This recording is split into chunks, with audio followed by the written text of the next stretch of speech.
Olá, muito boa tarde. O Papa Francisco convocou os pobres para a luta contra a pobreza. É esse o desígnio do Dia Mundial dos Pobres, que se assinalou em todo o mundo pelo 4º ano consecutivo por proposta do Papa Francisco e que reclama ações no cotidiano de pessoas e instituições.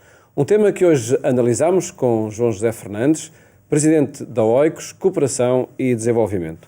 João José, boa tarde. Obrigado por estar neste programa. Uma organização que trabalha na promoção de todas as pessoas e no combate à pobreza, mas pedir-lhe que pudéssemos partir da mensagem do Papa para este Dia Mundial dos Pobres, quando nos desafiou, de facto, a voltar a olhar para o pobre.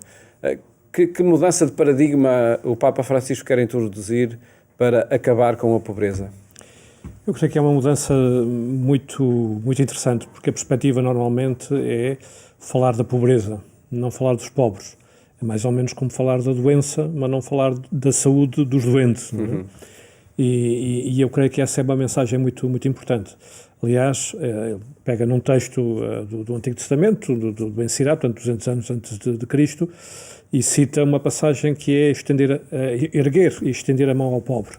Portanto, isso é muito importante, porque nós, sobretudo, enfim, no mundo ocidental, nas cidades com os tempos acelerados, aprendemos a desviar o olhar, a ficar indiferentes ao pobre, a não vê-lo e a desviar mesmo o olhar. Portanto, e o Papa apela para que se volte a olhar para o pobre, se volte a falar com o pobre, se volte a escutá-lo, a dar-lhe voz e no fundo, a dar-lhe a mão. Portanto, isso é uma mudança total de paradigma. É, aliás, uma tecla em que o Papa Francisco tem insistido muito, que é a luta contra a indiferença. Portanto, no fundo, que nós fiquemos intranquilos com a realidade, pelo facto de existir muita pobreza e existirem muitos pobres. E cada pobre é diferente, tem uma história diferente. Portanto, não há aqui, se bem que, citando o Evangelho, diz pobres sempre os teremos, é verdade, mas cada pessoa tem a sua própria história e tem a sua razão para, digamos, estar deprimida, estar pobre, humilhada, excluída da sociedade. E, portanto, é preciso conhecer essa pessoa para poder, no fundo, ajudá-la. E às vezes basta escutá-la. Sim, no dia 17 de outubro há esse dia para a erradicação da pobreza. O Papa Francisco introduziu este novo Dia Mundial, Dia Mundial dos Pobres. Esta necessidade, a que é que se deve, na sua opinião? E parece que há aqui um falhanço constante da estratégia para acabar com a pobreza. Será, de facto, por olhar para a pobreza e não olhar para a pessoa, como dizia? Eu creio que é muito isso. Ou seja, olhar para a pobreza é sempre uma perspectiva que, do ponto de vista das pessoas e do ponto de vista dos decisores públicos, perde em relação a olhar para a riqueza, para o crescimento económico, para o aumento das exportações, para o aumento do PIB, para a diminuição do déficit das contas públicas. É sempre esse o discurso mais atrativo. E depois lá ficam, digamos, alguns milhões de euros para o combate à pobreza. Ora bem, não é este o apelo que o Papa faz. Desde logo, aliás, insere-se numa tradição que também já não nasceu agora, mas de algumas organizações que têm acentuado muito a importância da participação do próprio pobre no desenho das políticas públicas e das ações concretas para a erradicação da pobreza. Aliás, recordo-me que aqui há uns anos o próprio Banco Mundial patrocinou um estudo que foi dar a voz aos pobres e, portanto, onde foram auscultados milhares e milhares de pobres em todo o mundo, no fundo, para falarem da sua própria realidade. E, na altura, teve algum impacto e alguma influência esse estudo. E eu creio que isso faz toda a diferença, porque nós, se não olharmos desde a perspectiva do pobre, olhando da nossa própria perspectiva, muito provavelmente demos ao pobre aquilo que ele não necessita, mas não verdadeiramente aquilo que ele precisa. E, portanto, essa é uma mudança de paradigma. Assim, olhando o problema, podemos dizer que a recente comissão que foi criada para definir uma estratégia nacional de combate à pobreza é capaz de informar à partida pela própria Constituição, por olhar o problema a partir não dos pobres. Exatamente, eu diria que... Ela foi lançada agora no final de outubro, Foi lançada agora no final de outubro, num momento de pandemia que não ajuda nada a uma participação dos próprios pobres, porque, enfim, estamos muito condicionados em termos de movimentos e de encontros e de auscultação, portanto, não creio que seja o momento mais adequado para fazer, digamos, uma reflexão estratégica e um planeamento estratégico que necessariamente devia ter ações concretas de reflexão com as pessoas mais vulneráveis, sejam elas por qualquer razão, seja porque perderam o emprego, seja porque já são pobres há múltiplas gerações, seja porque perderam a casa e ficaram sem abrigo, seja porque são refugiados, migrantes, por qualquer uma das razões, mas digamos que todas estas representações do pobre, digamos assim, deviam estar presentes. Aliás, a Oikos, aqui há uns anos atrás, com o ISEG, no fundo, patrocinámos um estudo que era um pouco isso, criação de grupos focais com pobres. Estávamos a falar apenas de pessoas em insegurança alimentar, portanto que não tinham o suficiente para uma alimentação digna, e a ideia era com eles construir aquilo que era de facto um orçamento necessário para suprir essas necessidades alimentares. Isso foi feito no âmbito de um estudo europeu, que a própria União Europeia financiou às universidades, e nós apoiámos, porque nos pareceu que era absolutamente essencial não vir, digamos, apenas uma opinião dos nutricionistas acerca daquilo que era a alimentação saudável, mas era importante ouvir as razões dos pobres. E isso muitas vezes dá resultados muito surpreendentes, porque, por exemplo, uma das coisas que habitualmente todas as medidas enfermam é a falta daquilo que é a importância da socialização da própria alimentação. Ou seja, as pessoas não precisam apenas de se alimentar, precisam de confraternizar, precisam de estar juntas, precisam de poder, de alguma forma, sentirem-se dignas. E isso era refletido nesses estudos, e as pessoas explicavam porque é que isso era importante. E esse estudo teve consequências, foi transformador, nomeadamente para as populações pobres? Eu diria que pelo menos teve um efeito de influenciar algumas políticas europeias ao nível da segurança alimentar, na medida em que desenhou para cada país europeu aquilo que é um orçamento básico.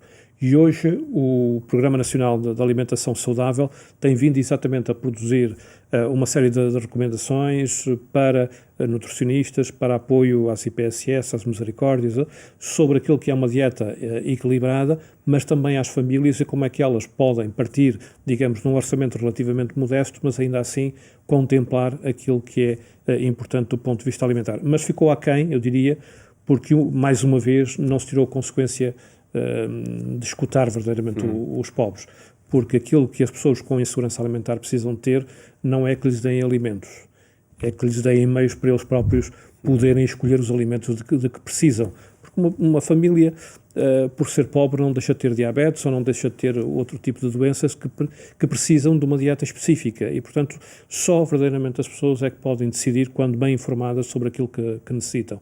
E no fundo isso é um exemplo ligado à segurança alimentar, mas poderíamos dar exemplos ligados à educação, à saúde, onde realmente escutar os pobres faz toda a diferença. E fazer com eles, não é?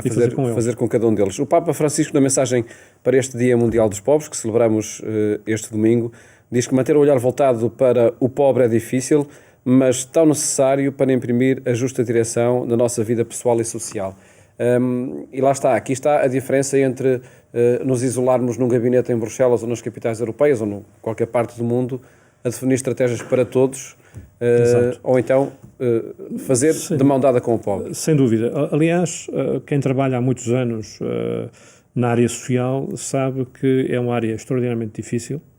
Em momentos então como este que estamos a viver é particularmente difícil. Portanto, pode haver a tendência exatamente para se fechar num gabinete e fazer estratégias, mas rapidamente, digamos, a própria pessoa acaba deprimida.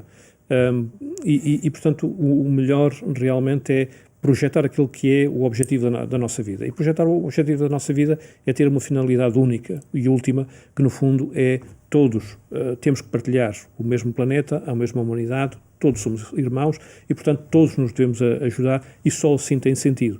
E só assim se tem a coragem, a determinação de continuar apesar das dificuldades. Aliás, o Papa é muito incisivo ao dizer não basta fazer programas pastorais, programas sociais, é necessário de facto falar com o pobre, trabalhar com ele, colaborar com ele, e sempre tendo esta linha de horizonte.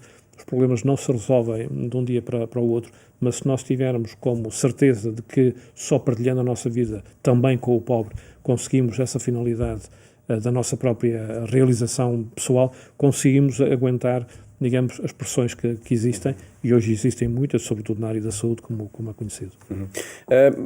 É mais transformador, por exemplo, um encontro do Papa Francisco numa refeição com 10, 20 pessoas que estão em situação de pobreza, do que uma distribuição, um apoio monetário ou um apoio em bens que chegam num dia e desaparecem? Sem dúvida, porque, digamos, os alimentos consomem-se naquela refeição. As palavras ecoam.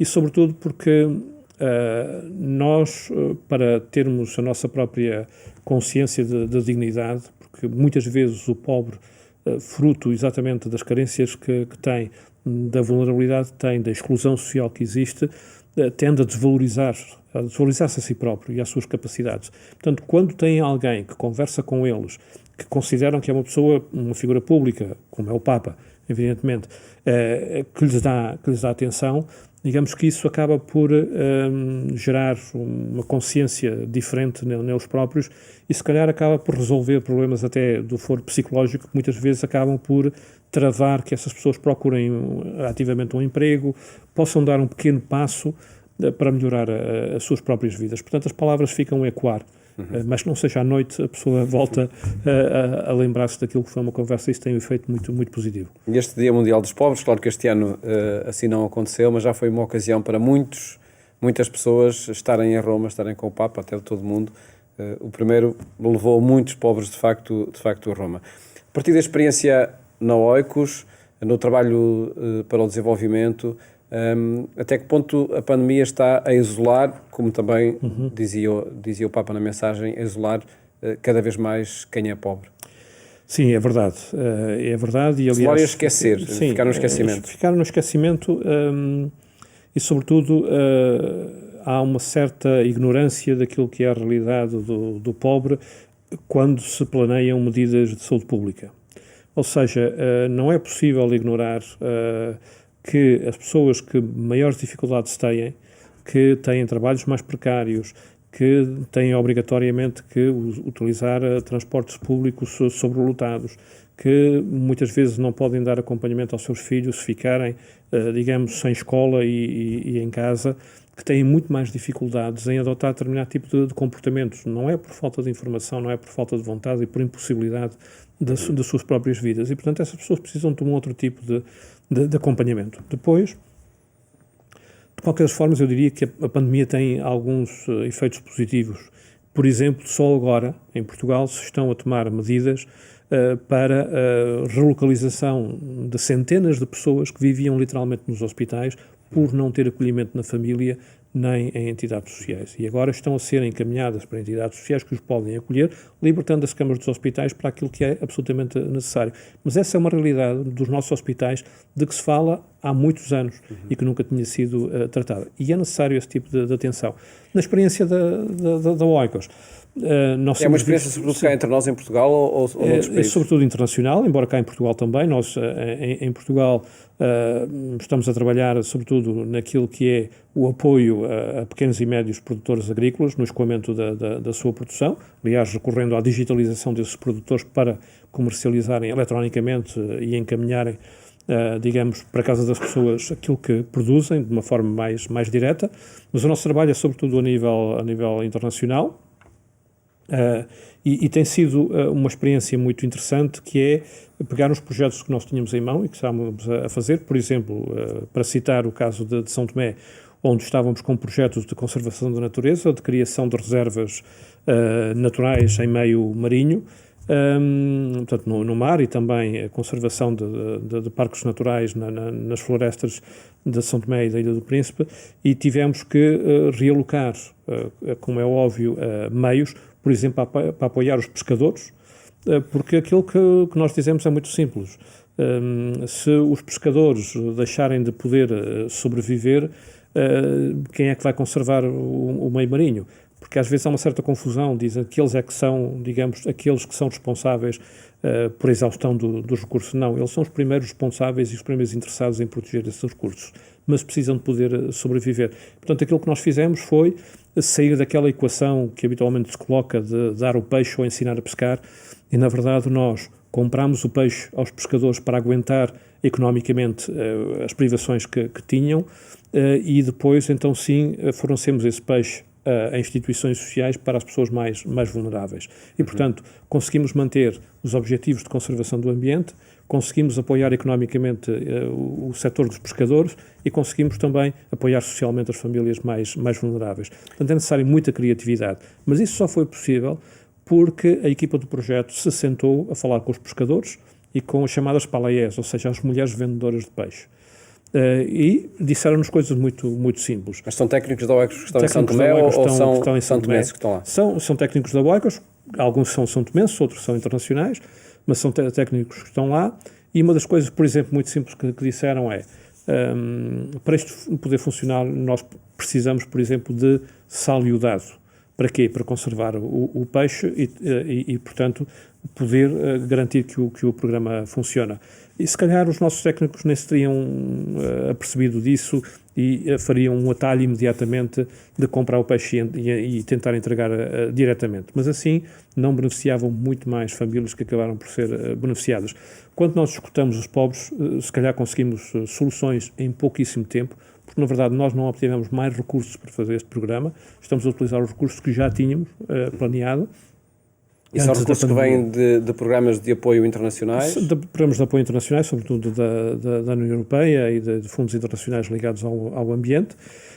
Depois, para dar um outro exemplo, mais ligados à necessidade de proteger os direitos dos jovens, por exemplo, em países como as Honduras e El Salvador, onde há muita violência social, muitos homicídios, muitos atentados aos direitos humanos, e nós tínhamos um programa que, digamos, era formar os jovens e capacitá-los para duas áreas, uma de empreendedorismo e a outra ligada aos direitos humanos e à proteção dos direitos humanos. E, na verdade, colocámos essas organizações juvenis a serem elas as protagonistas da ajuda às famílias mais vulneráveis. E isso teve um impacto extraordinariamente positivo, mas foi também na conversa com os jovens. Porquê? Porque os jovens sentiram-se mais empoderados, com maior poder, com maior protagonismo. E, portanto, a sua própria autoestima melhorou imenso. Portanto, mais uma vez, conversar com as próprias pessoas ajuda-nos a desenhar as respostas, digamos, a uma pandemia que não era esperada por ninguém, pelo menos de imediato, embora se falasse há vários anos que poderia acontecer, mas quando as coisas acontecem, toda a gente diz é inesperado. E, portanto, é óbvio que tivemos que nos preparar a esse nível. Tem também projetos a decorrer no norte de Moçambique, em Pemba, nomeadamente, onde os conflitos crescem. Na província de Cabo Delgado, onde crescem os conflitos. Há cerca de 2 anos que nós vinhamos insistindo que havia riscos de suceder um aumento da violência. Que sinais é que iam descobrindo? Íamos descobrindo que havia relatos das populações mais velhas, mais idosas, digamos, dos chefes da aldeia, a dizer que os jovens desapareciam das aldeias e que depois apareciam de vez em quando, mas com ideias muito fanáticas, era essa a expressão que eles utilizavam, e que, de facto, isso tinha uma consequência de desligamento da própria sociedade, da própria aldeia, e que eles desconfiavam que realmente pegavam em armas do outro lado da fronteira, na Tanzânia, e que podia ter grandes riscos. Bom, é verdade que é uma zona que o Estado tinha pouca presença, o Estado apenas olhava para aquilo que era a exploração dos recursos naturais da província de Cabo Delgado, nomeadamente o gás natural, e, portanto, o fenómeno foi crescendo. E um Estado como um moçambicano precisa muito apoio da comunidade internacional.